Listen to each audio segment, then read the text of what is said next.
Hey guys, what's going on? My name is Gordon Master, and welcome to my NXT review for January 1st, 2015. And I'm doing this on the 2nd of 2015 because I just wanted to premise this by saying these NXT reviews, if you guys want the reviews, they're going to be a little harder to do now because NXT is on the WWE Network, and I have a streaming website that I watch NXT off of, or when it's live, or I have a wrestling website to watch it off of if it's up beforehand. But if it's not up beforehand, I can't get the review to you guys that night, but I can get it to you the next day. But if it is, then I can get it to you that day. Maybe I can just record it and then give it to you guys then. So I just want to let you guys know that, because in case I got a little confused, like, oh, why is he doing the review the next day? Or oh, he can do the review now. He's just picking and choosing, and it's a little late. It's unorganized. It's not a set time. Well, I apologize. I wholeheartedly apologize, because this is not my decision of when I get to do it, but I do get to do it. So I just want to make you guys happy by doing a review. And, you know, I love NXT, so I like to talk about the show with you guys. I like to talk about the show with you guys. If you guys want to hear me talk about the show during the show or after the show is over, my thoughts on the show pre-review, post-review, go to Twitter and follow me on Twitter at gmaston90wgr. That's at gmaston90wgr. So without further ado, let's get to it and start the review.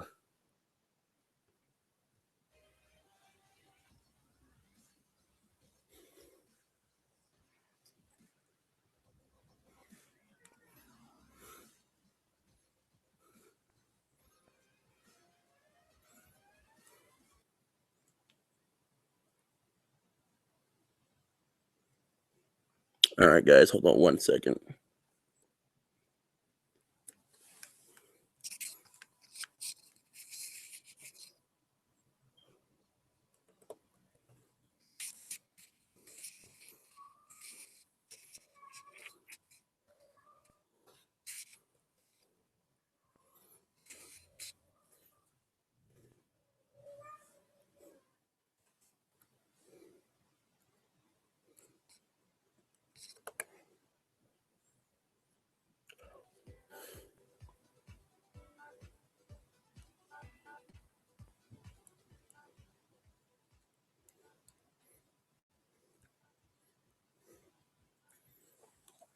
All right, NXT.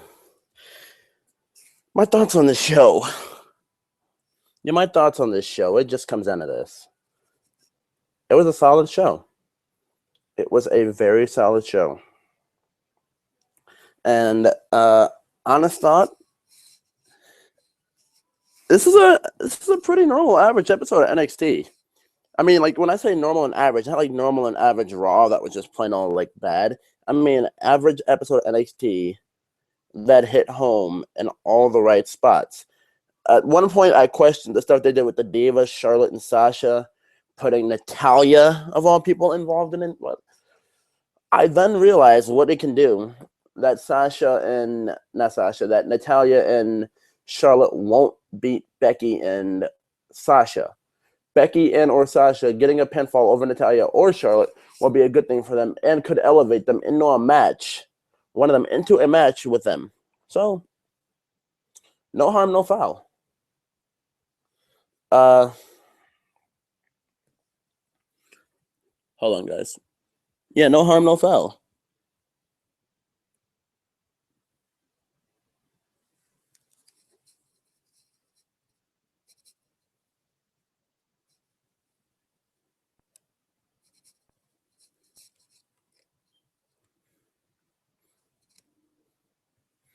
Yeah, no harm, no foul. But we'll get to that when we get to that.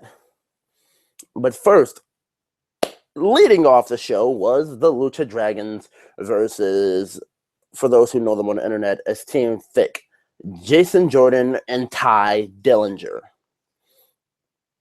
Now, I'm going to put this like this. Guys like this are normally looked at in NXT standards as jobbers. But a main roster jobber and an NXT jobber, dude. I'm not gonna say. No, I'm not gonna break that down. I'm just gonna say this. I'm putting it like this. This is the better way to explain it for those who watch NXT. Guys who job to the Ascension and guys who job to the Lucha Dragons are meant to do two different things. The guys who job to the Ascension are meant to sit in the ring for 2 minutes and just take punishment from the Ascension. Just a couple body slams, a couple punches, stomps in the corner, and all that. Jobbers against the Lucha Dragons do what they're supposed to do against high flyers. Like Jordan and Dillinger, they not tonight. You guys are gonna hear me saying tonight, so you guys know what I mean. On NXT, Jordan and Dillinger, they played the power game. And I'm not saying it's fit for every team to play the power game against those two. I'm saying what they did against Dillinger and Jordan was they played the power game. They dominated for a little bit. And I mean, to start this match, I think it was Jason Jordan in the middle. I can't remember which one of them is in the ring with Kalisto, but one of them straight took Kalisto, backed him up in that corner, and went. I mean, that isn't the sound I make with my hands. That does no justice to the victimization of Kalisto's chest. I mean, that does no justice whatsoever.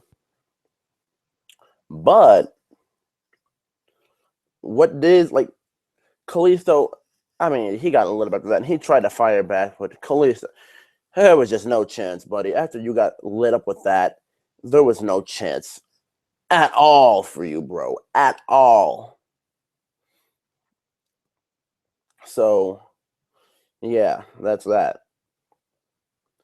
And next, not next, but this, like, the Lucha Dragons that are coming back, like a Storm of Fire, coming back, the normal high fly arsenal, Kalisto, the torpedo, the spinning torpedo, slingshot over the top rope.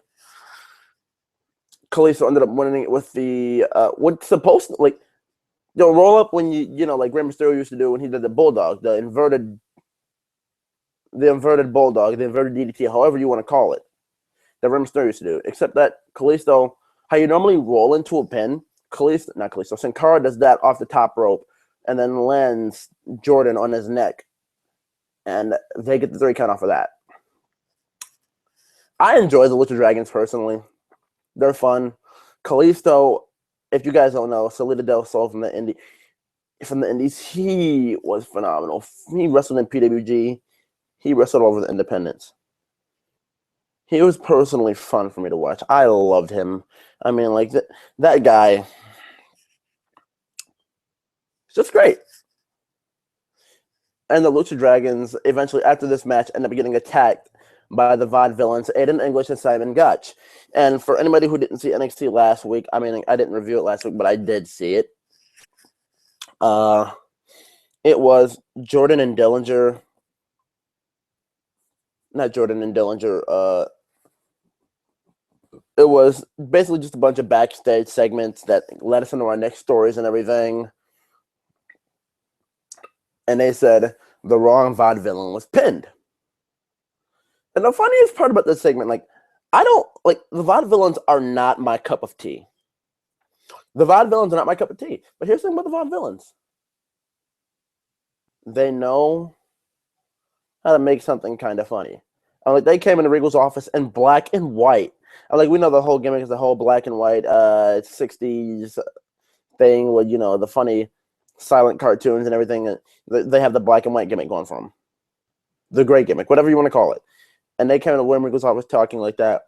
And then after they had basically had to confirm that they get the rematch or whatever, William Regal starts laughing along with them. So next week, there's going to be an NXT Tag Team Championship rematch that was announced after this attack for the Vaudevillains and the Lucha Dragons. Vaudevillains, Lucha Dragons, next week on NXT Tag Team Championship rematch.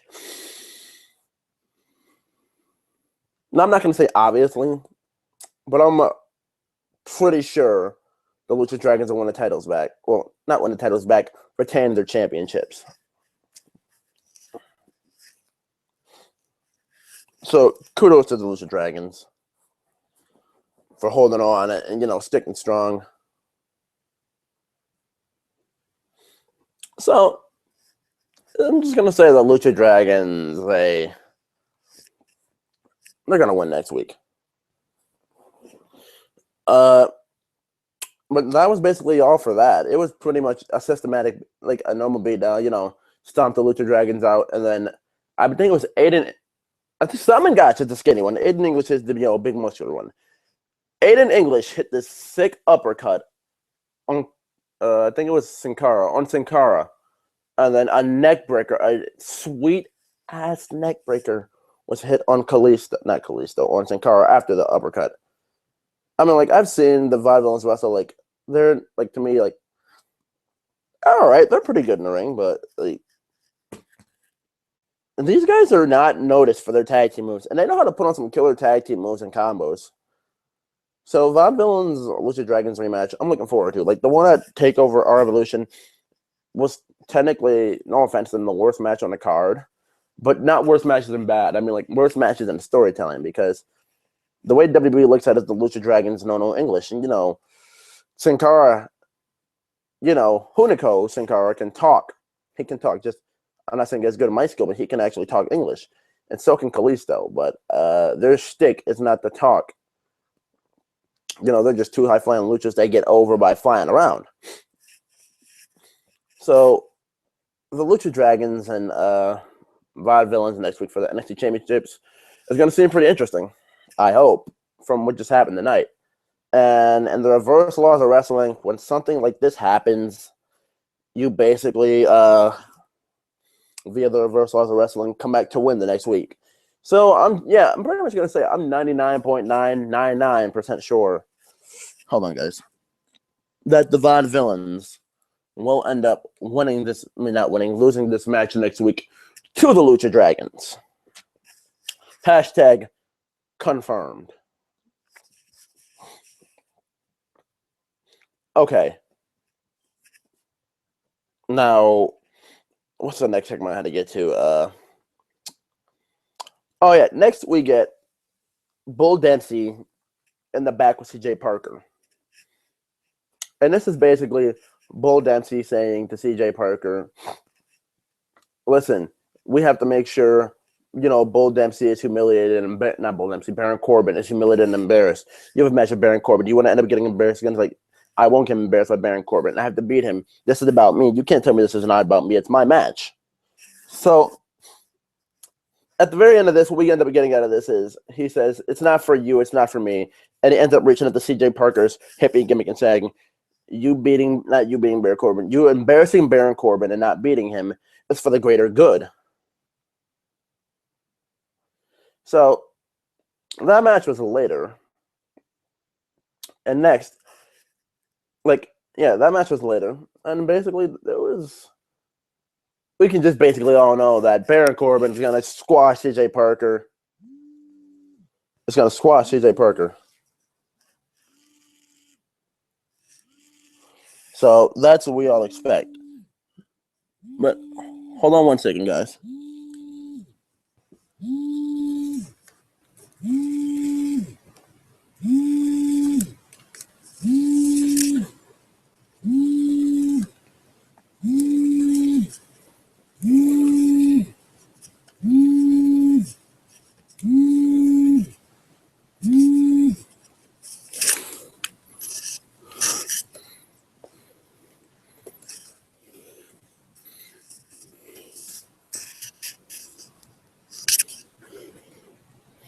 All right. Sorry, guys. Something just came up. Yeah, but we're good. What we're going to end up moving on to with this is, next up we had Mia Ying, I think her name was, but she is known as Blue Pants in NXT, who got a victory tonight over Carmella. And it's because Enzo got on the apron, you know, being silly old Enzo, shucking and jiving, dancing and everything. And then that got Carmella to push Enzo off the apron. Yeah, that got Carmella to push Enzo off the apron. And that got Carmella rolled up by Blue Pants. And she was not happy about that at all.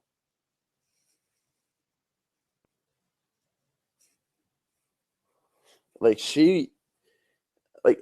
after she got rolled up, the look on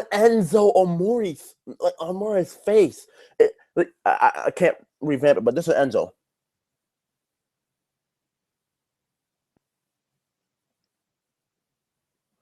I mean, like the dude was in total shock. I mean, like it was I'm not gonna say it was perfection, but the look on his face totally detailed. He knew that Carmella was gonna be pissed at him. He knew Carmella was mad. He knew what he had coming for him was not gonna be good at that match. So he goes and tries to apologize to Carmella, and then after that, Carmella ends up going off on him entirely, and ends up, attacking Enzo.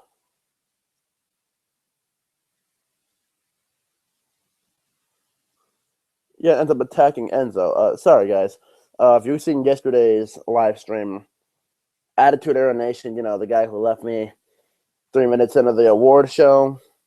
But we continued it and went on. He had to go, had an emergency. He wants to join, so I'm just, trying to help him join here. So, what do you call it? She attacked him. Colin Cassidy had to pull her off. And then after that, the NXT crowd was hot for Blue Pants. Like, blue pants, blue pants, blue pants, blue pants. This girl only can actually wrestle. She's from the Indies. But the way WWE played her off originally was as a jobber. Like, she was just supposed to be Carmella's first test, and that was it. But with the way the NXT crowd reacts to people, I get excited when I say the way the NXT crowd reacts to people is just great because of the fact that they react to not Carmella. They react to Blue Pants in a way that she's not supposed to be anything special. But when she's known as the jobber, like when Blue Pants is known as the jobber, but yet she gets over because of Colin Cassidy and Enzo Amore. When she gets over because of them, what can NXT do? So this is their third match together, and the first two went to Carmella, obviously, and this one goes to Blue Pants, and this is going to basically lead to the Carmella split from Enzo and Kaz.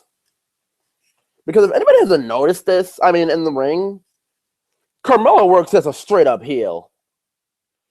She steps on hair. She yanks you down by your hair. She straight up thrashes on you in corners. Until the ref's full usage of the 5 count, she has to get off of you. This girl's a straight up heel. Working a face angle. And even when, Enzo and Kaz do their shtick, yeah, bada bing, bada boom. Realest dude in the room, bada bing, bada boom. Hottest chick in the ring, as Carmella likes to say it. She's princess from Staten Island and all that. She just seems like, I don't know if it's just to me or to anyone else, but it just seems like to me she comes across as a straight up heel. My personal opinion on Carmella. Now, Carmella, honestly, this is no disrespect, but she's a poor woman's Sasha Banks. It feels like to me this is how Sasha started. The gimmick of I think her name is Mercedes or whatever. I can't remember how it was. I saw a promo for it the other week, but she comes across with this, vibrant, not vibrant, but you know what I mean. She comes across as I'm the best, but yeah, I've proven nothing but getting beating Emma, who's on the main roster at this point, which means nothing, and WWE totally wrecked the shit out of Emma. But that virtually means nothing. So, yeah. But you just gotta say, poor Emma. But that's basically what Carmella's done. And even in the match against Emma, she worked as a heel. And the 3 matches she had against Blue Pants, she worked as a heel. But yet she's being booked as a face. And NXT's starting to realize she's being booked as a face and has the characteristics of a heel. And she's starting to show out tonight by, going out against Enzo and Kaz. And the commentary in this match, Alex Riley and Renee Young's little banter they had, it's not like anything like Michael Cole and JBL's banter that takes away from all the matches. I mean, Alex Riley, I'm just going to put it like this. I'm going to segue into Alex Riley. Carmella needs me, bro. Carmella needs me. And Alex Riley had me going when he said, like, when Carmella, when she turns around and struts toward the ropes with like that model-esque walk, she's like, Riley's like, I'm all about that bass, No trouble. I got to agree with Riley. I don't like the trouble. I don't like the trouble. But, Carmella? Bro. She needs me. So Carmella ended up losing the blue pants, attacked Enzo, and then like Enzo got out the ring like, I'm sorry. Just chill out.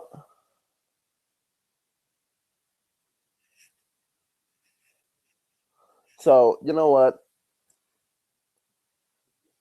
What Enzo did, obviously looks like they're gonna break Carmella from them and send her on her own heel tangent. But I don't know what they're gonna do with her. Like the NXT Women's Division, like it's already pretty set. Like I don't know how they're gonna do this and what they're gonna do with this, but it's gonna be something. But guys, hold on real quick. I'm just gonna try and get Attitude Era Nation in here real quick and see what we can do about this.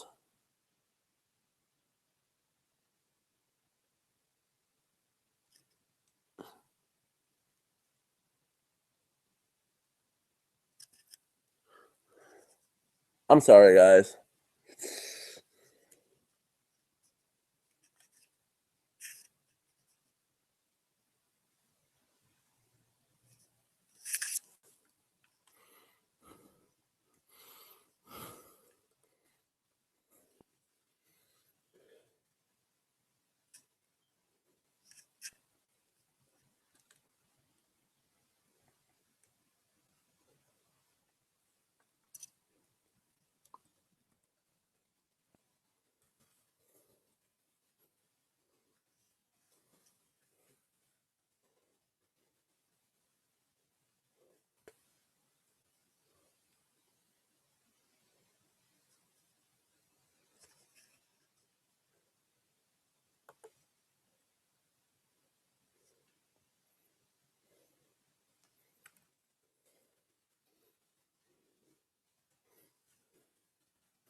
Well, it's not letting me add him. Attitude, if you're watching, bro, it's not letting me add you. Yeah, attitude if you're watching. It's not letting me add you, bro.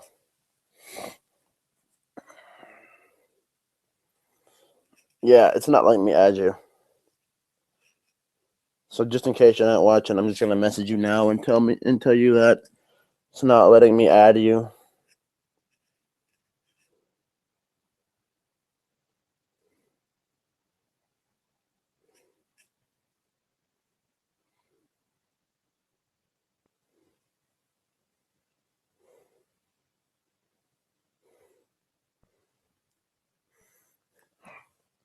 You know, I feel bad. Attitude, I'm gonna start another live stream after this, and it's just gonna be straight up wrestling talk. You know, we can talk anything, indies, ring on, and I want it to be a group. I want it to be a group chat. So I'm inviting, you know, people that I'm gonna get to know here on YouTube and everything. I want to do it with, but that's for next. That's next. That's after this. After this, there's gonna be 2 separate whole things that are going up on my channel. But let's jump into the NXT review. So up right here, we have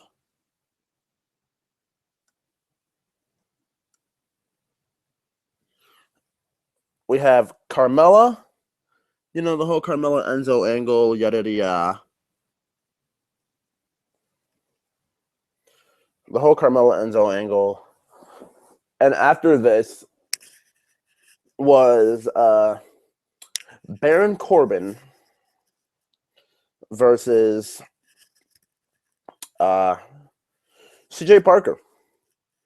And this lasted 34 seconds, but that wasn't the story of the match. Well, actually, it normally is. But tonight, Bull Dempsey was sitting out in the front row. And then Baron Corbin grabs the mic and says, "Are we going to start this? Or are you just going to sit there looking stupid or whatever?" So he just goes. I don't know why Bull Dempsey just steadily sat there. But he sat there out in front, and he asked Bull, "Are we going to start this?" And Bull didn't do anything but get tossed over the barricade. I guess because his fat ass couldn't climb over it. And Bull Dempsey and Baron Corbin ensued the brawl, you know, just straight up fist to fist to fist to fist to fist to fist to fist. It just straight up went on like that. It continued on. It was fun. It was fun. So the Corbin and Dempsey brawl was fun. I hope the feud actually is itself. The brawl was pretty good until referees come out to break it up, and I think Rich Brennan botched this when he said it, but roster. It's whatever. And then Baron went in the ring and took the ring and said, basically, my house. And commentary sold it as Bull Dempsey backing down. I don't normally have many nitpicks with NXT commentary, and I don't ordinarily defend Bull Dempsey. But what Bull Dempsey did there was not backing down. That was classified as a straight up, you know, that was a ballsy move going head up with Corbin like that. And I actually commend Bull Dempsey for what he did. Shockingly. So that was that. And up next we had Charlotte in the ring with Devin Taylor.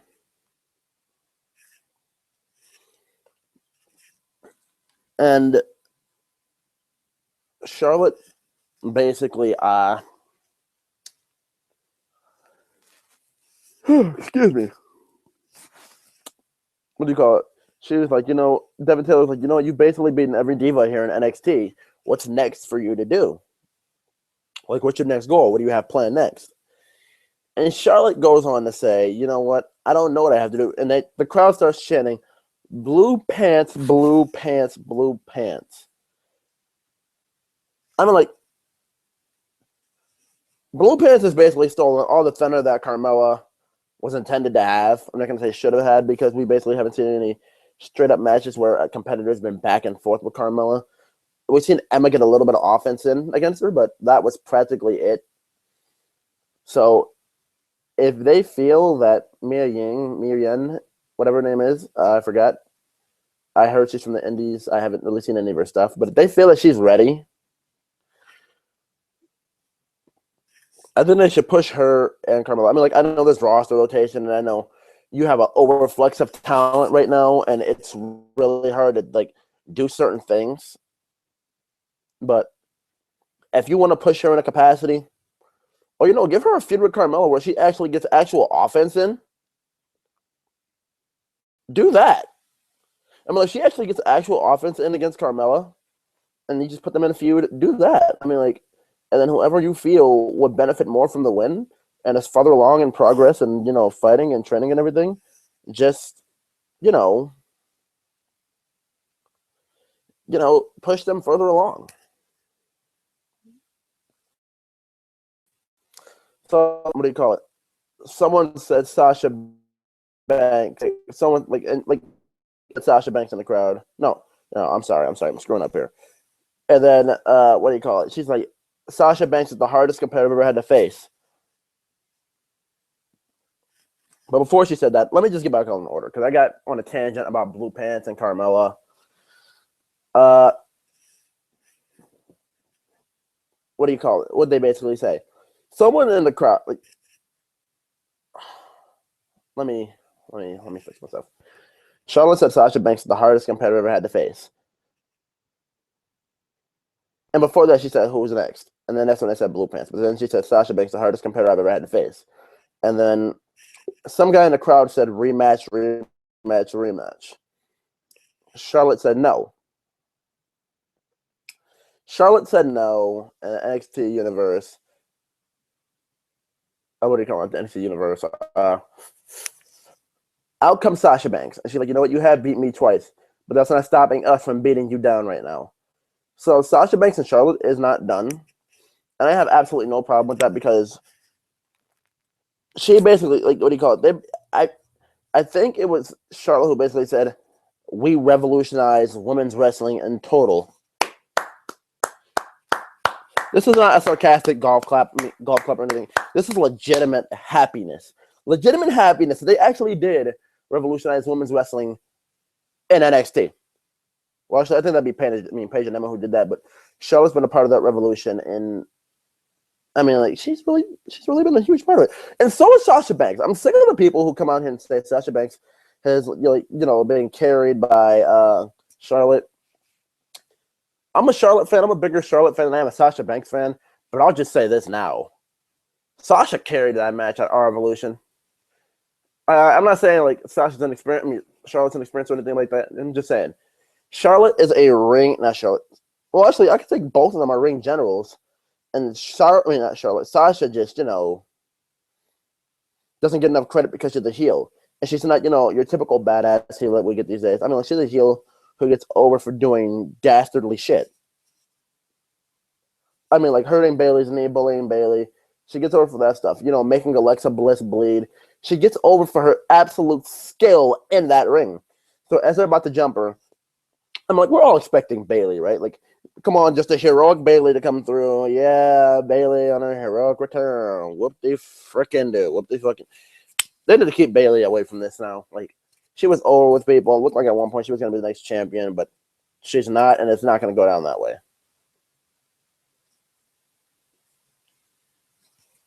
So, Bayley is not in this, and it's going to be Natalya. I was pissed at first. I'm like, why? NXT, come on. You had me. You had me hanging like, oh, something good is about to go down. And then Natalya. I was pissed until I thought long term that Natalya is basically there to enhance somebody's career and basically bring them up. Not bring them up to the main roster. I mean, bring them up as in being over. Because, like, it's a big thing in NXT these days, especially for Charlotte.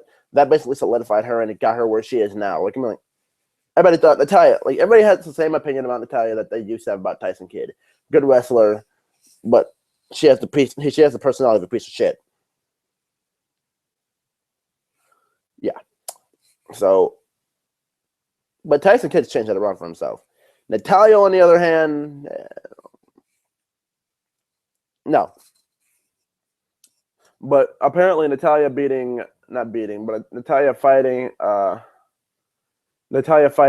with Charlotte against Sasha and Becky Lynch. One of those two is going to pin Natalya, I'm guessing, next week. See, they can go two ways with this. They can have one of them pin Natalya, or they can have one of them pin Sasha. I mean, not Sasha, Charlotte. Because whoever pins Charlotte, I guess that's an immediate NXT championship match.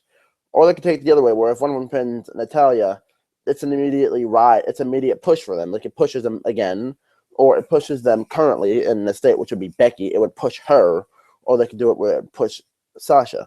And I guess it's more beneficial to Sasha if she gets pushed, because they've been rolling with her for so long, and you don't want, like, I'm not going to say you don't want to start something new, but if you want to continue Sasha and Charlotte, then I guess you have Sasha get the match winning pin next week, the decisive winner. You don't have Charlotte and Natalya win. You just don't. That's just my booking opinion from NXT. I mean, from the standpoint of what I think NXT should do. But NXT has not steered me wrong yet. They almost did with Titus O'Neil beating Sami Zayn until it was a part of Sami Zayn's road to redemption that he was supposed to lose. He was supposed to take this devastatingly one-sided loss to Titus and then come back with his road to redemption. So that was basically it for that. And then up next, we get the news flash that NXT will be moving to Wednesdays. Sasha Banks had a little commercial stating it. And then Sami Zayn said Wednesdays will now become gorgeous because Tyler Breeze is influencing NXT. Okay. Just want to get that out there. So 2 weeks from now, NXT will be starting Wednesdays at 8 o'clock. All right, sweet. So next, we're going to get... excuse me.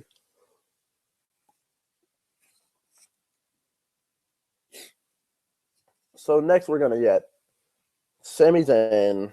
Not Sami Zayn. Yeah, actually, yeah. Sami Zayn. We got...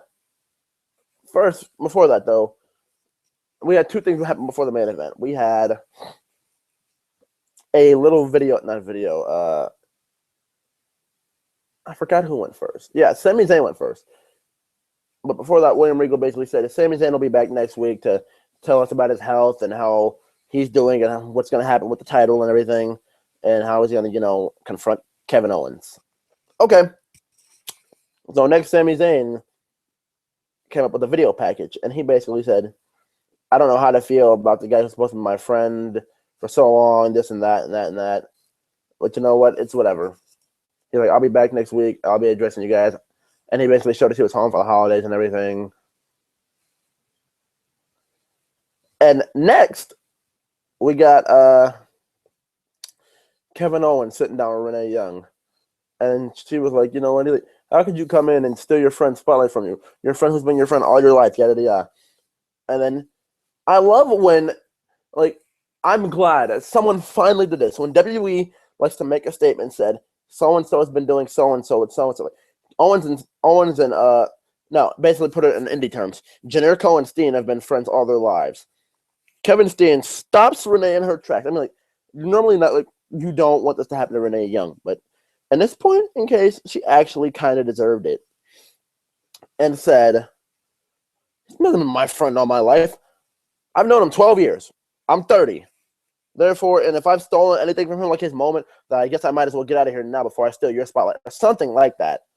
Something like that around those lines. But I don't think he said that before I steal your spotlight. He said, if I'm stealing from him, I guess I might as well get out of here. And just walks out of the interview.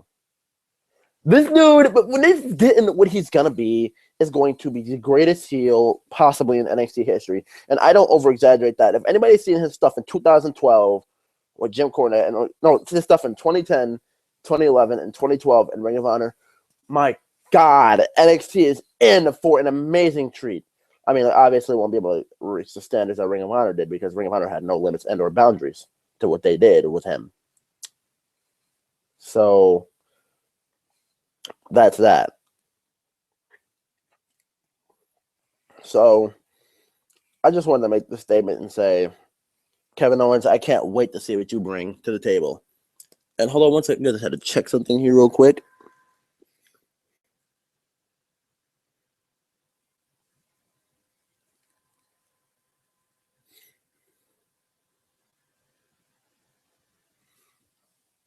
All right. And next we're gonna have the main event: Finn Balor and Hideo Itami versus Rick Victor and Conor O'Brien of the Ascension. You guys know how I feel about the Ascension. I hate them, honestly. You know what? Conor and Victor are not like they're typical big guys to me. That's what they fit. They fit the mold of typical stiff big guys. Like I don't hate the gimmick at all. You know, two badass rockers. Like metal. Like they listen to metal, all that crap, and it's fun. I listen to metal. Like you guys see, I have a mohawk. I embrace that gimmick. I have a blue mohawk. I embrace the Ascension gimmick. I just don't think it fits those two. And if we didn't know, I think it was Rick Victor who's been with one of these two has been with NXT since before the Full Sail days when he used to travel around, be the pre-show before SmackDown as an NXT. As NXT, the original NXT. One of these guys was in it in season 2, and that was not cool.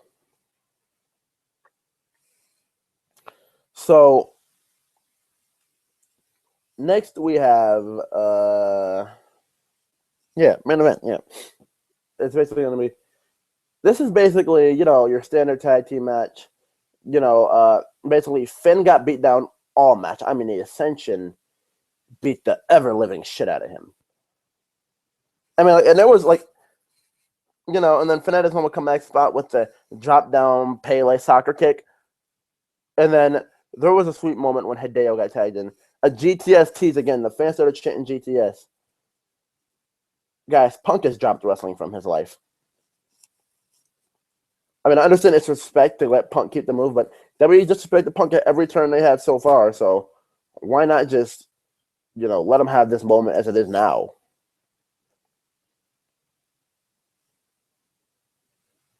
Why not let him have this moment now?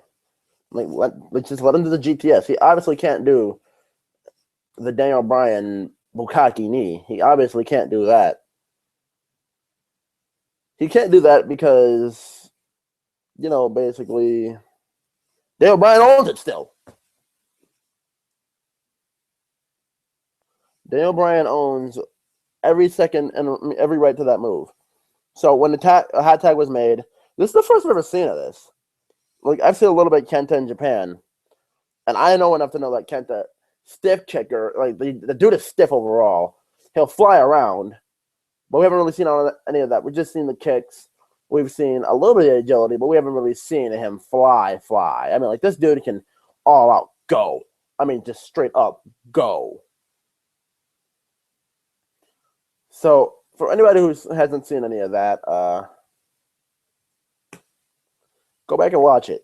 Go back and watch Kenta in the Indies. But what he did in this match, he did a tornado DDT, and he didn't land on the mat like any other ordinary person would do. He landed Victor, I think it was, on the rope closest to him, and then landed on the apron with all the agility and balance he possibly could. And then after that, when Conor was let on the outside, Finn comes up and double foot stomps on him from off the apron. And that basically translates to a spinning kick as the finish of the match and the Ascension going down to Finn and Hideo again. So that was basically NXT. It was a fun show. I loved it, as usual. But it was standard NXT at its finest. Standard NXT isn't bad. It's still a good show. It's still it's a great show. But when I say standard NXT, I mean on a level of this is what NXT usually is. This is why people like it. This is why it's so fun. This is why it's so exciting. This is why people this is why NXT is getting rave reviews, because there's nothing that they do wrong. And I know you can make the argument, oh, it's a 1 month wrestling show. They have 3 months to build the pay-per-views. WWE has 1 month to theirs. Well, that's the point. NXT makes their live specials more interesting. They make their live specials more interesting. Trying to do that. And then, after that, the main roster of Vince McMahon, they say they're all fired up about, the NXT Our Evolution pay-per-view. not pay-per-view, live special being so great, and they wanted to make their pay-per-view amazing. They wanted to make their pay-per-view amazing. Okay. Why was TLC so shitty 3 days later then? Please tell me why TLC was so shitty. If that's WWE when they're trying, I hate to see WWE when they're no. If that's them when they're trying, I'd rather go back to them, but they're just being lazy about it. I mean, the Ambrose and Wyatt finish was so stupid. I mean, Ambrose getting blasted in the face with the TV. The man has been slammed through glass tables in CZW and has been better off, not better off, but his won matches that way. That's my opinion on it. But that's just how WWE likes to run their stupid shit. So you know what? It's whatever. NXT is levels above what we get on Raw, what we get on SmackDown, what we get on Main Event. Oh, by the way, Main Event, they had Sasha Banks versus Charlotte. Even though, it ended in the Our Evolution finish. Not the Our Evolution finish. They've been having this finish for a while now, but it was the match finish from last week. Backbreaker. Sasha's hurt, turns into a natural selection, and Charlotte wins. It's about a 4 or 5 minute match, but at least Charlotte got a win on the main roster. But 2 battles on the show that no one gives any sort of shit about. So you know what? It's whatever. WWE, you can do whatever the hell you want when it comes to this. So I don't care. Fine. They got on TV. It wasn't even on TV. And another shit that disrespected them. It was the network. But I'm not going to jump into that kind of rant or whatever because I don't do rants. That's not me. There's no reason for me to come and bitch. The reason I stopped the Raw review is because I don't want to come in here and bitching. I want to come in here, having fun with you guys, talking about good stuff, talking about all sorts of exciting, fun, good wrestling. But that's not the case. Well, that is actually the case with NXT. But that wasn't the case with what I almost did there. So you know what? I want to thank you guys for watching my NXT review. Like I said, it's going to come late sometimes. It'll be on time sometimes, but it's been fun. So, thank you for watching, and I will see you guys next week for my NXT review. So, thanks. Oh, and just to let you guys know, these won't always be live. I'm using my aunt's computer, which should have the benefit of having a great camera instead of my shitty phone camera. So, this was fun. This was just so fun. So, thank you guys for watching. And if Attitude's up for it, I think I'll be back in about 20 minutes with another live stream, which would just be, talking wrestling, talking all sorts of fun stuff. Educating some kids on indie wrestling, brother. Yeah, educating some kids on indie wrestling because I know Attitude's getting in indie wrestling. And for that stuff to hear to know, I really want to talk to him about it. And I want you guys to hear about it because I'm a huge component of indie wrestling, and I love talking about it, especially PWG. When he says they have shitty storylines. Well, listen here. PWG storylines aren't completely shitty. Yeah, they're not shitty. PWG, they don't do storylines. They just put on fun matches. The only thing that has a storyline is the World Championship. And the way they did their Christmas special, if anybody has not been on the Pro Wrestling Guerrilla channel, I mean, that was just awesome at the very end of that. I don't know why they spoiled the finish, but it was awesome. When the full show comes out, I'm still going to watch it because athletes like Kyle O'Reilly, Bobby Fish, Ricochet, Uhaa Nation, Brian Cage, the Young Bucks, Candice LeRae, people like that are going to make me watch PWG all the goddamn time. Even Tommaso Ciampa. So, that's just great. So, thank you guys for watching my NXT review for January 1st, 2015. I hope you guys enjoyed your new year. I hope you guys enjoyed your holiday. And, I'll see you guys next week when this probably won't be live, but, it's whatever.